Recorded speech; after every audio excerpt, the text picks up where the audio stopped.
Do IEPs make you just want to tear your hair out, collecting data, getting all the paperwork together, all the meetings, everything that goes into an IEP?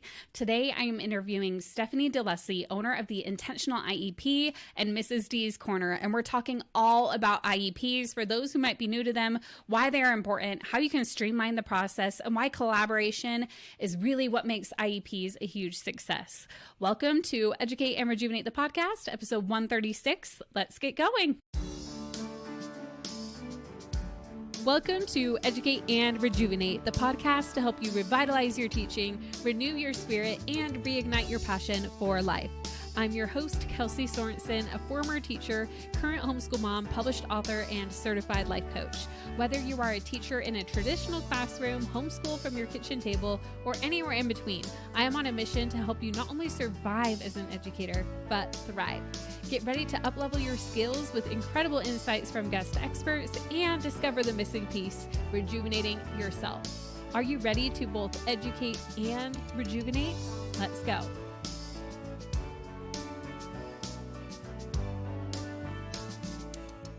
Welcome back to the podcast on this beautiful summer day, or hello and welcome if it's your first time here on Educate and Rejuvenate the podcast. Either way, I am so glad that you're here, and I hope that you've been enjoying some time in the sun and making time for rejuvenating yourself this summer. But as we've been talking about, it's also so important to rejuvenate through engaging our minds as well and learning things that are going to make us excited for making things even easier or better or, just more fun next school year.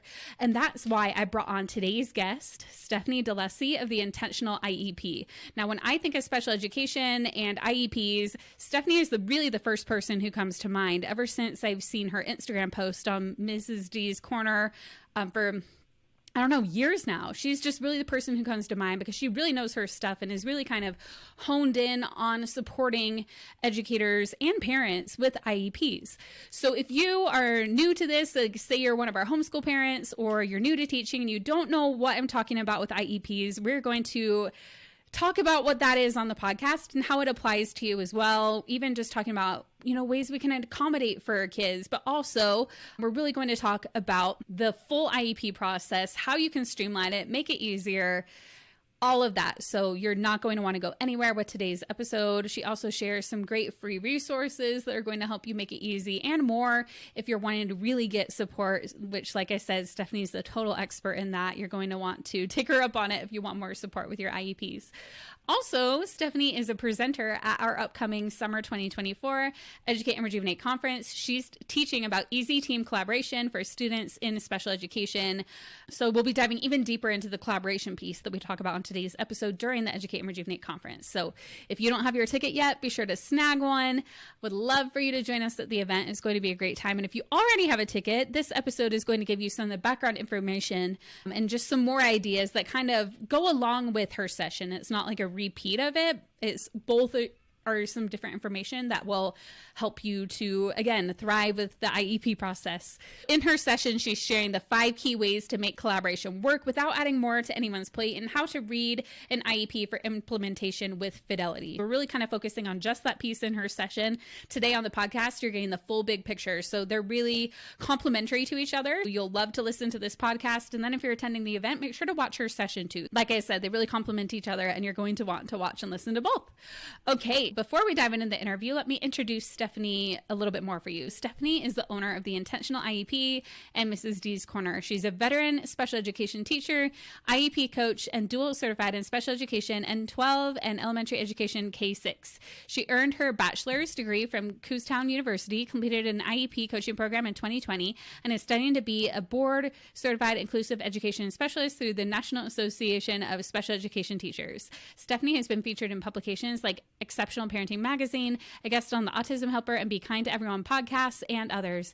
More than 500,000 online followers across platforms trust her expertise and turn to her for inspiration in not only planning effective, adaptable lessons for students, but in utilizing a more collaborative special education process for all students and families.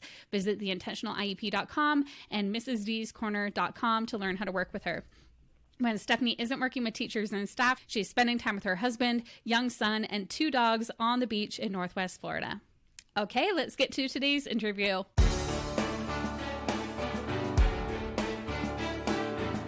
Welcome, Stephanie, to Educate and Rejuvenate the podcast. We are so excited to have you on here today. Thank you so much for having me. I'm excited to be here. Yes, I just can't wait to chat about IEPs on the podcast because we haven't yet. And I feel like when I think of who can help with IEPs, you're the person I think of. So I don't know if I Oh, mentioned well, that to thank you, you. but yeah. No, that makes my heart really happy. I'm excited to nerd out over IEPs, which is probably something not a lot of people ever will say. I know everybody's like, "Oh, this IEP." I'll even have in coaching, people will be talking about, "Oh, I'm stressed about that," you know? So I feel like you're Yep. such a great resource for Oh, teachers thank when you. they are working and even parents who have a child with an IEP, you know? Yeah. Yeah. Okay, Yep. so can you introduce yourself briefly and tell us your background and what led you into becoming so passionate about helping others with their IEPs? For sure. So my name is Stephanie DeLussey. I'm the teacher author behind Mrs. D's Corner as well as the Intentional IEP. I have a dual certification in special education and elementary education, and I'm certified in other things too. Like, you know how you take those tests and you're like, oh, now you can teach middle school math. I'm like, cool. So I have taught in, oh my goodness, 4 or 5 different states. I'm certified in 5 or 6 different states, something like I've lost count at this point. But I've taught pretty much everything in special ed from K to 12. I've done inclusion, I've co-taught, done resource, push in and pull out. I've taught self-contained, I've done extended school year, and I've taught in public and charter schools. And the one thing, yes, IEP formats change state to state and it's so different. But what hasn't changed ever and what I've always I'm very much into organization and I love the paperwork because I can organize it and make it make Mhm. sense to myself and be in such an organized way, like again, nerding out, but making it more efficient for me to write IEPs. So I'm that person that has always loved writing IEPs. And so when I left the traditional classroom setting due to my own mental health, I was like, how can I still be a part of education without being in the classroom? And I was like, IEPs, teachers hate writing IEPs. The majority of them hate They it. do, And yeah. I love I mean, it. I did too. And I I hated love it. it. So that is when I started the intentional IEP. And that's where my teacher soul currently is lit on fire, is just helping other teachers and parents with making a more collaborative IEP process. And I think that's something that we don't often see, unfortunately. But Yeah. yeah, that's what I'm really passionate about. I love that. Yeah, and we'll talk about that too, about how collaboration is important. Yeah. I feel like there's so many great things we're going to touch on today.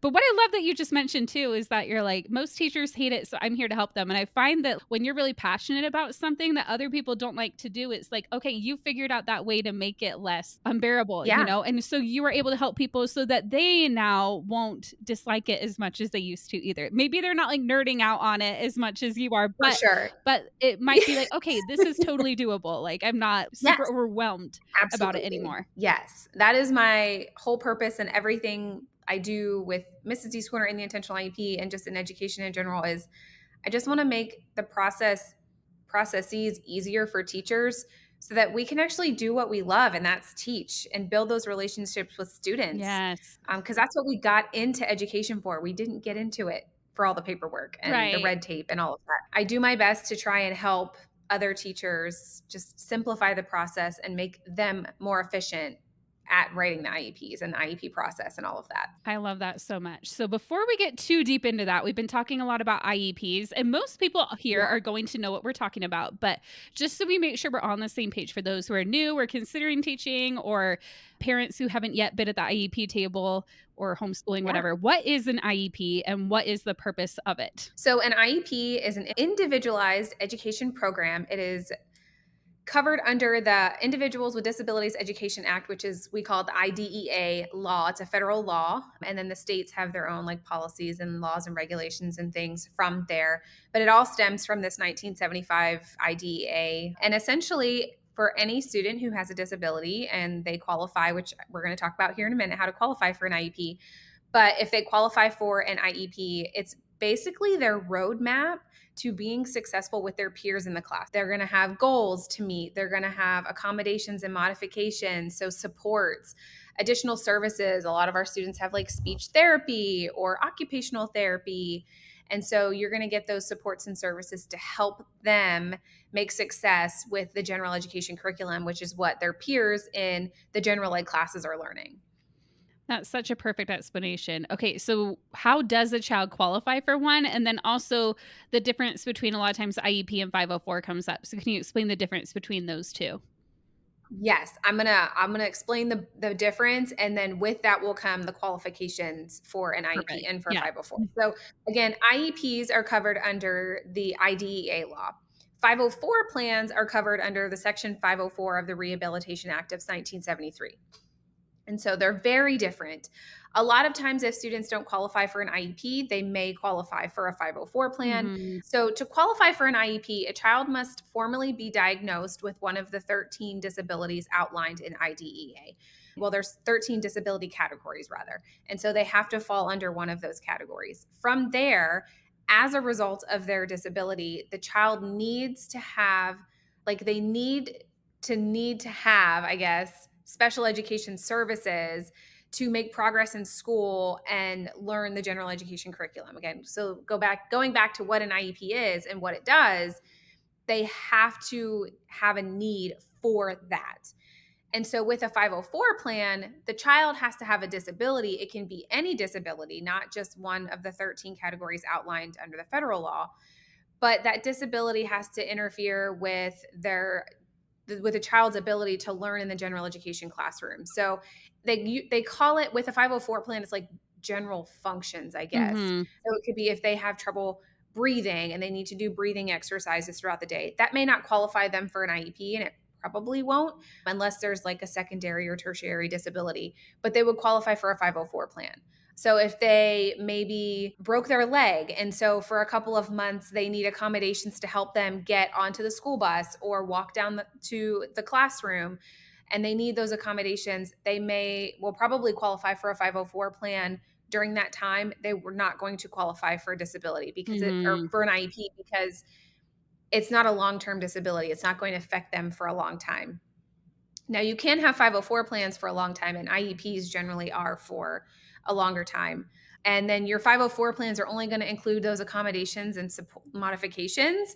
Example of an accommodation: extended time on a test, or having the test read aloud to you. Your IEP is where you're going to see those accommodations, those modifications. You're going to have learning goals. Again, all those things that we previously talked about. And then with IEPs, you have to have parental consent on the initial eligibility IEP. Depending on your state, each IEP, then from there, you need to have that parent or guardian consent.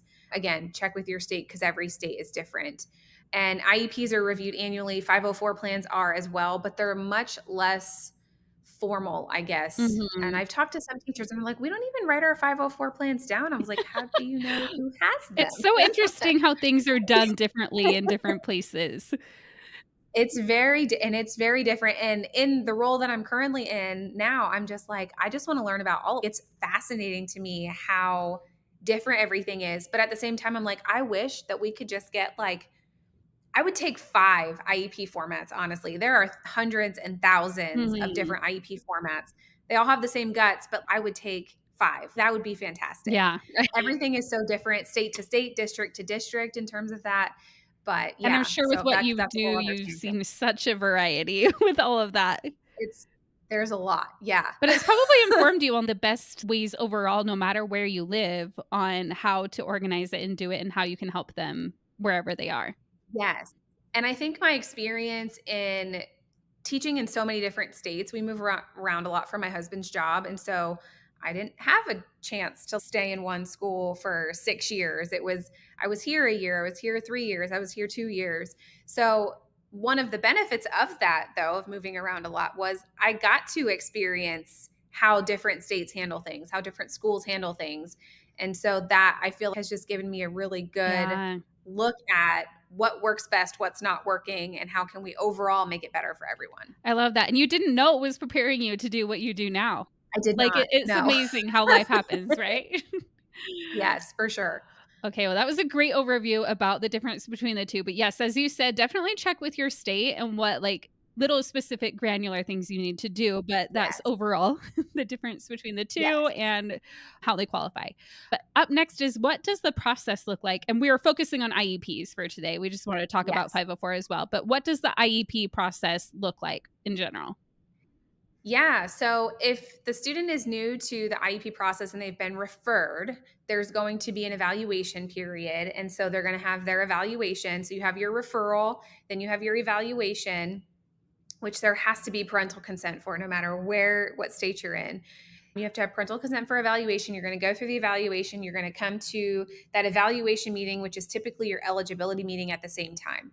And so that is where you're going to go through all the results of everything and find out if the student qualifies for special education services or not. And then once they do qualify, that's when you have that first IEP meeting. And so that's when you're going to develop that first IEP. Now, every year you have to have a new IEP written, but you can update the IEP at any point in the year. It's called an amendment IEP, and they call it different things in different states, but it's an amendment IEP. It's basically when you make changes to an IEP. It's a living, breathing document. So even if you do sign it and agree to it, you can change it next week if you're like, oh, this really isn't working for that Hmm. child, or oh, I would love to see this. It can be changed at any time, but every year it has to be changed annually, or updated rather, not changed. And then every 3 years is what we call the triennial review. And that's when they go through the evaluation process again to get new data on how the student's doing and if they still qualify for services. And so it's just basically a big circle of eligibility and updating the IEP once they're in special education. So good. How you're just able to explain that whole process so it's easy to understand and all the different, like, they need to wait this long for this and this long for that. I feel like even when Yes, you've been teaching for the first few years, it's just overwhelming to keep track of how long between each different thing and all the different yes, steps and everything. So that's very helpful. One thing you also mentioned is how collaboration is so important during the whole process. So, all of these different yes, steps and all the different things and updating the IEP. I love that you mentioned how you can change it next week if you need to, because it's not like, okay, we made this, it is set in stone. If you find that something's not working for a kid, you want to have that ability to change it, right? yes. But we can talk about that for a minute too. How often do you feel like teachers usually changing up those IEPs, like in general?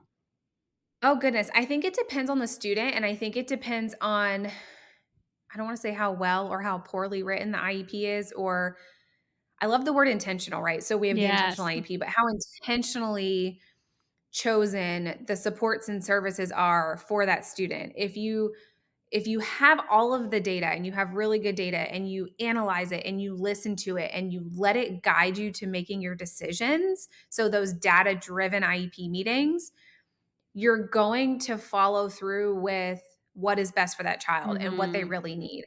If you're just picking things and pulling things out of the air, you're probably going to find that you're going to maybe update things more frequently because things aren't working. The accommodations aren't working, they're not Yeah. using them, or this service isn't working. I'm not seeing any benefit after, a whole marking period or two marking periods. We're not seeing any growth.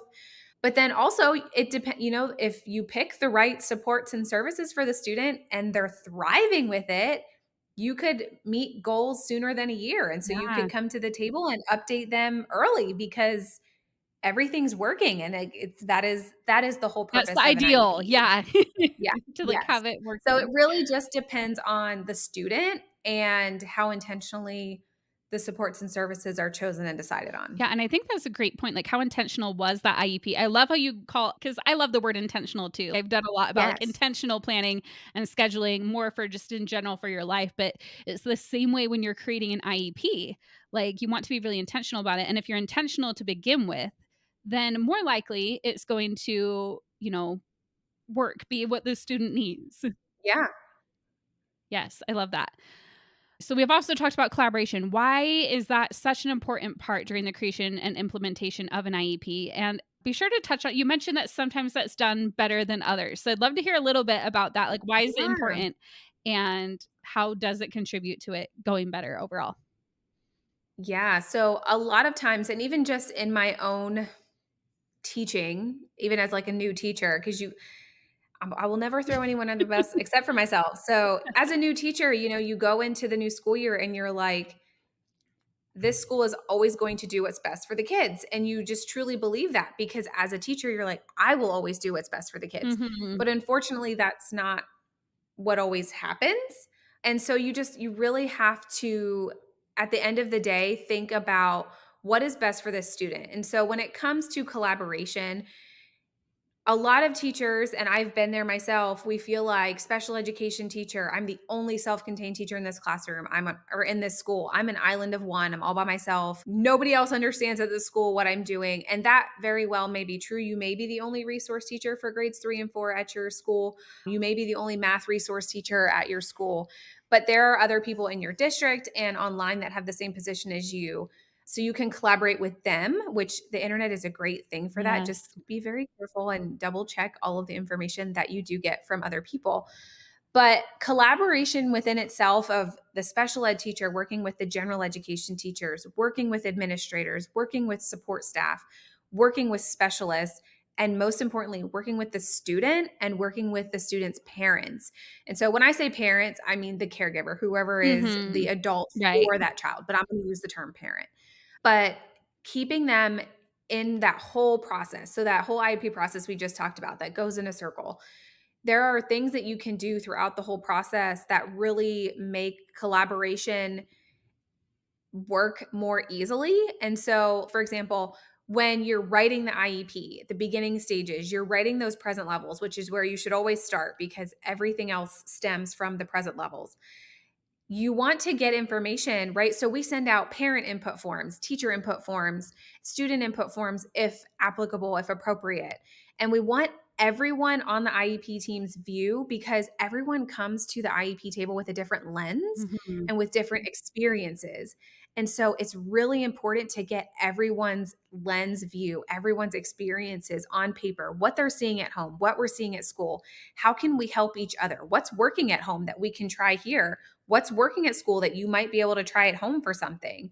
And so getting advice also on, as special education teachers, some of us have our students for 3 or 4 years, and then some of us have our students for 1 year, or they move up to middle school, right? Our Mm-hmm. kids eventually move up to middle Yep. school, move up to high school, and then graduate or move into adulthood or whatever that may look like.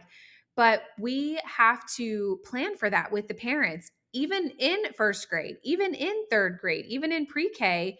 Their long-term goal is independence for that child, and that's going to look very different every family, but we have to help them with that. And so when we're IEP goal planning, we have to talk about what are your priorities for skills that you want your child to learn Yeah. this year. It doesn't always have to be we need an ELA goal, we need a math goal, we need a science goal and a social studies goal. Well, what about a life skills goal or like a functional academics goal? Yeah. I Yeah, love we can that. have a math goal, but why don't we have a math goal about learning how to use money or making sure that we have enough money to pay for something? Still a math goal. We can still tie it to standards, but we're working on those more functional goals and following through with what the family's vision is for that child long term.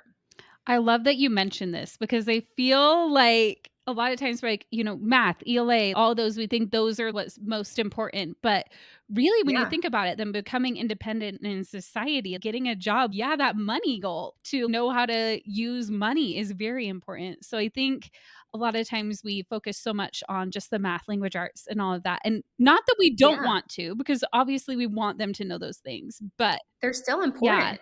it's all important. So it's looking at it very intentionally, like you said. Yes. Well, and if you think about it in your day to day life, we don't think about it as adults, right? Because we're like, oh, I can read that stop sign. I know what it means. I'm comprehending the words and what the sign is to know what to do when I'm there, or a crosswalk. Like I'm comprehending the sign that's showing me the stop Yeah. so I don't walk. So we're still working on those ELA skills. We're still working on those math skills and science and social studies, wants and needs, and the seasons. We have to know what clothes to wear in Mhm. each season. That is a science goal. But it's just making it a little bit more functional for long-term independence and not so much can you pass the state test, which is a whole other conversation. For sure. They're different conversations, yes. Yeah. So, with the IEPs, collaborating is so important. Also, Yeah. we face some different challenges as we're doing the IEP process too, and collaboration can help with that. But what are some common challenges that are faced during the IEP process? And maybe this is like what we talk about after, but how do we navigate each of those challenges with as much ease and grace as we can? I think just from personal experience, one of and seeing in Facebook groups and Mhm. what like I'm in parent support groups for IEPs and things. So just from what I've seen in my own teacher experiences, one of the biggest hurdles that we see as IEP teams and as special education teachers is it's a very real thing, and parents feeling like the school is against them. And I think as teachers, we might not have the key to fully fix that because as teachers, we do walk a very fine line Mhm. to not getting fired because we do work for the school, but we also care so much about our students. Right. But we have a lot of power, and I don't think that we realize it for maybe being a little birdie in the parents' ears or saying, "Here's a resource outside of school that might benefit your child," or, "Here's a summer camp that I think Stephanie would love this summer. They're working on all these things." Mhm. I just think that as teachers, we can be such a valuable resource when we work together and collaborate, and it doesn't have to be so much of butting heads. Yeah. But I do see the parent perspective of they're not listening to me or I want this for my child. And so I think both sides have to come to the table and all sides because it's not school against home. Right. It's every single person at that IEP table has to come to the IEP meeting discussions with the lens and the mindset of coming to communicate what we think is best for this child based off of the data, but also when we're listening, we're not listening to respond, we're Yeah. listening to hear somebody. We're listening to understand how they feel about it, what they think, and then how can we help the child with this, through this, the family with or through this. And so I think that honestly, just coming and being able to listen, not to always fix something, but listen just to hear someone would solve a lot of problems at the IEP table. Solve a lot of problems in general, Well, right? in general, yeah. But definitely at the IEP table because I feel like, especially when we're talking about when parents are involved and it's their child, and Yeah. definitely emotions can arise, and then there's all the Oh, for stress, like, sure. teachers have stress too with it, and so I think it's understanding that everybody who's at the IEP table wants that child to succeed, and they might have Yeah. different perspectives, but yes, listening to understand and being willing to compromise on all sides and be like, "Okay, I wanna listen Yeah. to you, I wanna hear you out, and what can we come to consensus with?" Yes. Love Yes, for that. sure, and it's not a no is not always a forever no. Yeah. It might just be no and not right now. We need to work on this skill before we can work on this skill, and so also being able to explain things Yeah. so that everyone understands it, I think, is a big thing too, not just saying, "Well, here's the LRE, this is where they're going." Okay, but what is LRE, first of all? Why are Right. they going there? Why did we make this choice? So just explaining and asking clarifying questions, I think, would also help. Yes, I think a lot of times clarity is, like, clarity in the communication of reasoning behind things can also, Yes. again, help that understanding and you to come to an agreement of, "Oh, yeah, I understand where you're coming from with that." Yeah. Yeah. Love that. You also talked about at the table, like all the people collaborating and sometimes the student being part of it. When is that appropriate to involve the student and how so? So at transition age, and transition age is age 16 according to the IDEA. Now, some states they've come in and like the state of Florida where I'm in, they're saying at age 12 students can be a part of their IEP process and they have to starting at age 12. It's usually the year before they turn 12, but 16 per the IDEA. And that's when They they go are through required to at age 12 or age 16. correct. Okay. That is when they are Mm. required to. Yep. And so states will set a different age for that, but that is when students are required to be a part of the IEP process. And that's when they come in and we start talking about transition. That's when we start thinking about what do you want to be when you grow up? What skills can we help you learn to do that and helping them with those more functional skills. But I think that and I what I think is because in my experience working with students of all ages, I've had students come to the IEP table at age 16 and they're like, I didn't even know I had an IEP. I don't know what that is. And Mhm. in my teacher heart, I'm like, we are doing this child a disservice. They cannot self advocate for themselves if they don't even know they Yeah. have an IEP or what their accommodations are. Yeah. And so I think that truly we can start kids even in pre K with being a part of the process. And a lot of times that just looks like teaching them self advocacy skills. Yeah. And that might not always be them coming to the IEP meeting, but it might just look like asking them, what goals do you want to work on? What do you like? Mhm. What don't you like? Do you like when I read the story to you, or do you like listening to it on the computer or something like that? Asking their preferences. And again, it's going to look so different student to student, but I think just starting those self advocacy skills and making them aware that they have an IEP, which whole other conversation because some parents want their children to know, and that's their own right, and that's a very delicate conversation to have. But the sooner the better that we start students knowing that they have a disability and what that means for them and how they learn, the better they can advocate for themselves, not only during transition age but also when they become adults and they're out in the real world Yeah. working a job and going to school, because they have to be the ones at that point to ask for accommodations and ask for help. So I just think self advocacy can go a long way, and that can start at any age. Yes, I do think that that can just help so much with when they go out into the world and everything. And even it also helps them to just even in teaching in general, not even only students on an IEP, when they get Yeah, some choice and some autonomy in their learning, absolutely. it's much more engaging. You have more of the buy-in because they feel like they're part of it. And everybody wants to feel like Yeah. they're part of something. And that includes children. So I think Yes. however we can do that can be very helpful. Yes. Yes. So now let's talk about the data because I know that's what a lot of teachers are like, oh, this is the part I don't like. So, what do teachers need to know about data collection for their IEPs?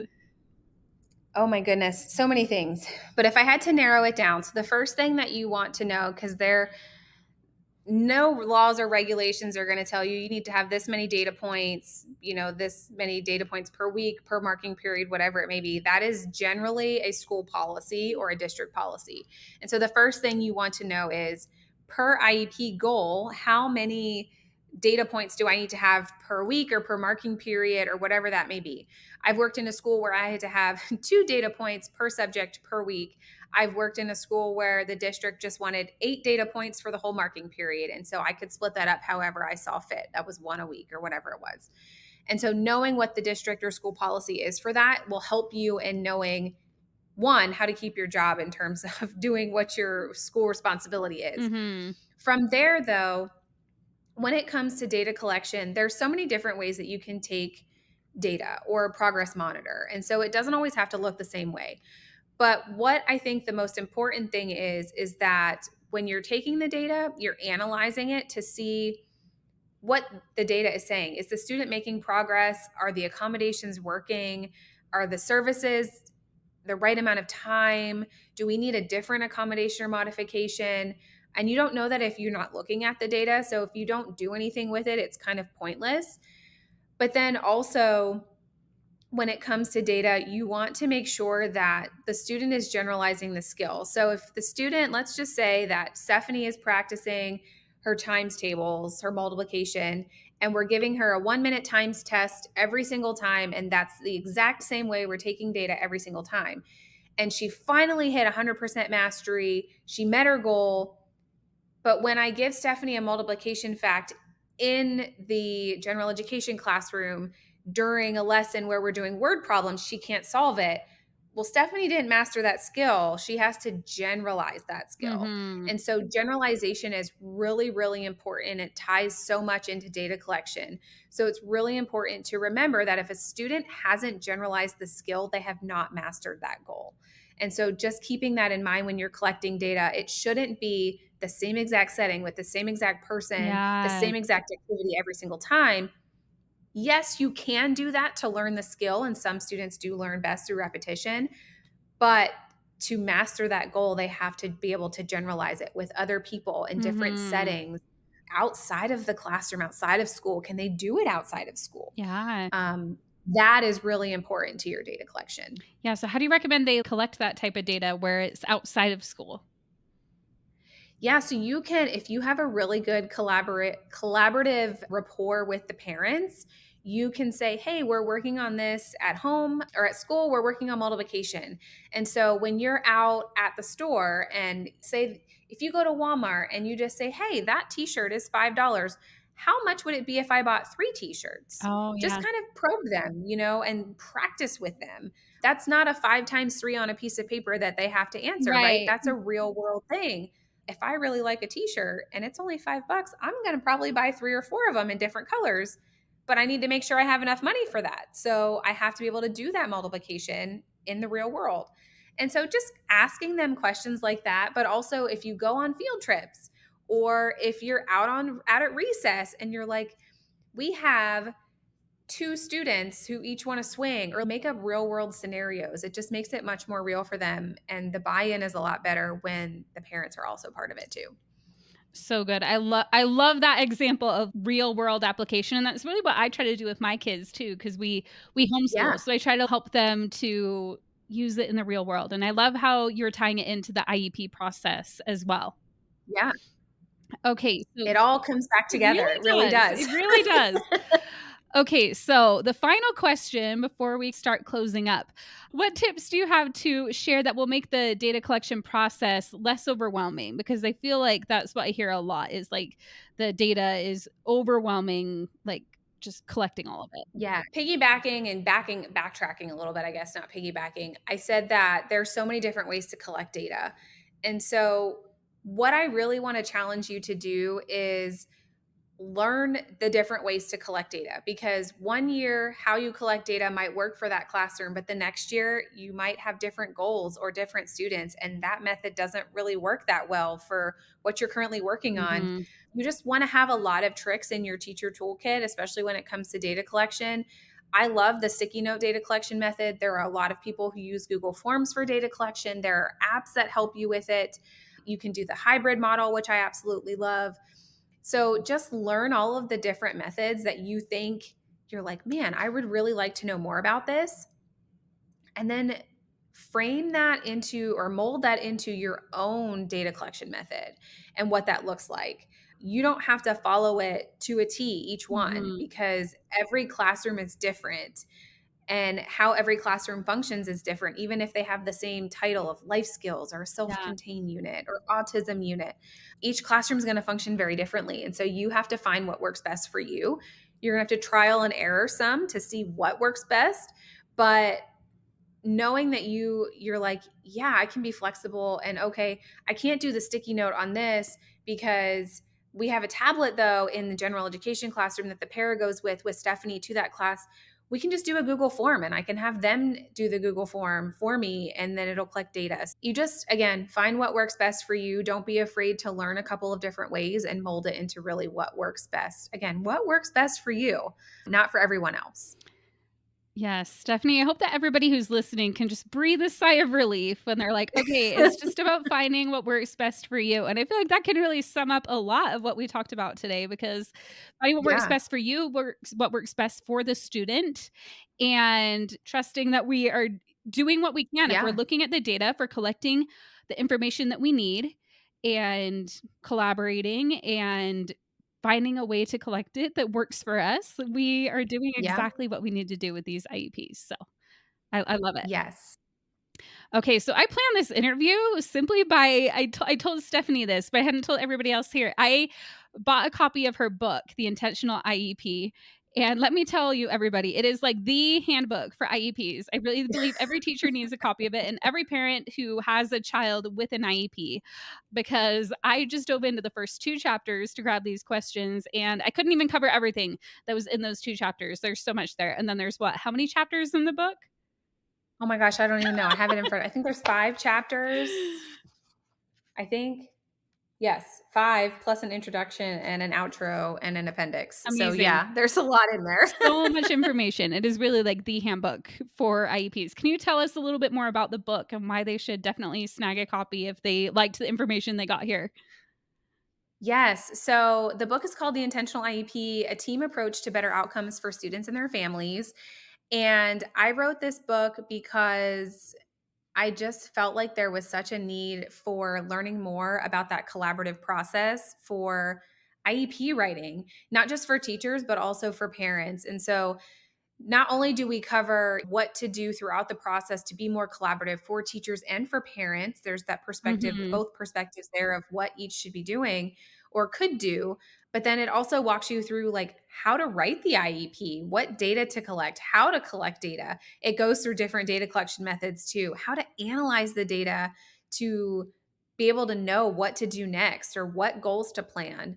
But then it also gives you that the very first chapter is like IEP basics, the IEP rundown.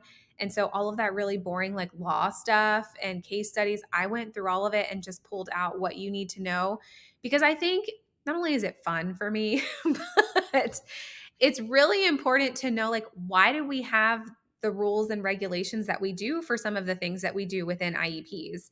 And I just think it's really fun to be able to know, oh, this is why we do this and this is why it's important. Yeah. So that's there is the first chapter, and then it just rolls into everything And else. I loved seeing like that, like the history behind it and everything. And I did that in my book Yeah. too. Like I wrote like the history behind like I was talking about with like cognitive behavioral therapy and all of that. It's just really Yes. interesting to be like, okay, why is it that this works or that we do the things we do now? Yep. And so I definitely learned quite a bit just like going through that. And I need to read it more in depth. I like skimmed through it, but it was so good. I Thank am you. so thrilled that this book is available as a resource now. I wish I would have had it when Same. I started teaching. You know, I feel like Same. that's what we do. We create what we wish we had, right? So Yeah. now it's Yes. available to all the teachers out there who need support or parents who working on an IEP with their child. I feel like Yep. I've talked to like parents I know who are like, we're working on an IEP with my child and like, what is it? They'll even ask me questions of like, what is it I need to do? And now I'll be like, okay, this is the book that you need. Oh, yeah, for sure. I wish that I had this book 14 years ago when I graduated college because it's what I didn't learn in college, quite honestly. There's a lot there that it's like, oh, you have to learn in the real world, but it would be nice. It would Yeah. be way better if you had that book, you know? So, Yes. Even student teaching didn't prepare me, I don't think. yeah, 'Cause you're just teaching, you don't get into the paperwork stuff. It's definitely a great resource to have, and I'm excited that it's out in the world now. me too. I'm so glad you're here on the podcast to kinda give that sneak peek of what what you have in the book, but there's just no way to fit everything in the book in our quick interview today, so they should definitely grab a copy. No, there's not. And then if they want even more in-depth support from you, I know that you have an awesome membership for the Intentional IEP as well. Can you tell us a little bit about that? Yes. So we also have the Intentional IEP, which was started in May of 2020, is when we opened the Intentional IEP. And so it's a membership for teachers or parents. I have lots of parents that are in membership as well. You get access to an IEP goal bank. And it has pre-written, there's, I think, just over 10,000 pre-written IEP goals in there. And then anything academic pre K through grade 6 comes with screeners, which are data collection probes that you can download and use directly related to that IEP goal. We also have a member library, which has, I think, over 70 different downloads like data sheets, forms, all the things for IEP writing. You can download those in the member library. And then every month we do new trainings at the Intentional IEP. And also over summer, we do our summer PD series. And so we just do, there's probably over 150 trainings inside of our video vault now of all things Amazing. IEP, anything IEP, getting your classroom ready as a special ed teacher. We have parents come in and give their perspective and how you can help your student long term transition. It's not just elementary aged, it's Yeah. really for all the ages for special education, which is awesome. Yeah, you've done a lot with that summer PD too. We actually did an interview for it. So those of you who follow the Yes. podcast, like if you join, make sure you watch for our interview in there too. That'll be fun. Yes, it's coming up. Yes, it sounds like the perfect membership for teachers or anyone involved in the IEP process and just continually getting support because throughout the year, if you have questions or whatever you need support with the kids who have IEPs, you'll have that there, that resource. And I think Yes. that that is so helpful. So I'm really glad you Yes, created we are that. definitely there to help.